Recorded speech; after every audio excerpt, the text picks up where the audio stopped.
Got home from a business trip and noticed my slippers were still wet. I asked Mary if we'd had anyone over. She froze for just a second, then laughed it off. Come on, you know I'm terrible with people. I just like quiet weekends at home. Isn't that what you always said you loved about me? That I'm so low maintenance? I gave her a vague smile and waited until she left to go shopping. Then I went through the apartment, room by room. Someone had used my razor. A pair of pajamas in the closet had been worn. But the kicker? The box of condoms in the nightstand was completely empty. 2 days, 12 condoms. Guy had stamina, I'll give him that. I swallowed my anger and pulled out my phone. Get me all the security footage from our building for the past 2 days. And keep it quiet. Next day at work, the footage was already in my inbox. I clicked it open and scrubbed through. Clear as day. Time stamped down to the second. Starting 3 days ago, some guy had been coming and going from my place. A lot. The last clip was from an hour before I got home. The elevator opened. He stepped out with his arm around Mary's waist. They stopped right outside our door and kissed. Long, slow, the kind of kiss where you can't tell where one person ends and the other begins. Mary's hand slipped inside his coat. I'd never seen her like that. So eager. So hungry. I knew exactly who he was. Dean Gilbert, Mary's new assistant. I'd seen his resume. 25, fresh back from some program overseas. 6'1", with the kind of face that gets you places. The video froze on him kissing her neck. I closed the window and leaned back. That's when someone knocked. 2 quick raps. Come in. The door opened, and there he was, Dean Gilbert, in a fitted light gray suit that showed off his height, every hair in place. His eyes had that cocky confidence you see in young guys mixed with something lazier, almost smug. He was holding a folder. Chairman Dickerson. His voice was all business. President Henson asked me to bring over the year-end bonus list for your signature. He walked to my desk and set the folder down. No small talk. Didn't leave. Just stood there, waiting. Perfect posture. But his eyes drifted past me to the bookshelf like this was just some boring errand. I looked up at him. He didn't flinch. He even smiled, a smile that was hard to read. Normally, when Mary sent stuff like this or had her secretary bring it, I'd glance at the total and sign. She handled HR and finance. I'd always given her free rein. But today, I picked up the folder, opened it. I went through page by page. Bonuses ranged from tens of thousands to a few 100,000, nothing unusual for this year. Then I hit the last page. My hand stopped. Next to Dean Gilbert's name was a long string of numbers. Year-end. Bonus.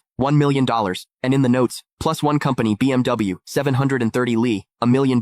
A BMW 7 Series, for an assistant who'd been here less than 6 months. I stared at that number for 2 seconds. Then I looked up. Dean was watching me. That little smile had gotten bigger, and there was something in his eyes, now impatience. Chairman Dickerson, is there a problem? His tone was still polite, but there was an edge, a push. Miss Henson is waiting to head out. He made sure to emphasize those last words. I picked up my Mont Blanc pen and uncapped it. The tip hovered over the signature line. Didn't touch down. Mr. Gilbert, you've been with the company about 5 months now, right? My voice gave nothing away. 1 week shy of 5 months. Quick answer. Smooth. I said nothing. I signed. Thank you, Chairman Dickerson. He took the folder back, flipped to check my signature, then closed it. And right as he turned to leave, I caught it. His lips moved. Fast and silent. No sound. But I could read it clear as day. 3 syllables. Old bastard. He didn't even bother closing the door behind him. I stayed in my chair. Didn't move. The pen cap clicked back into place. Sunlight streamed through the window, falling across my desk. Almost too bright.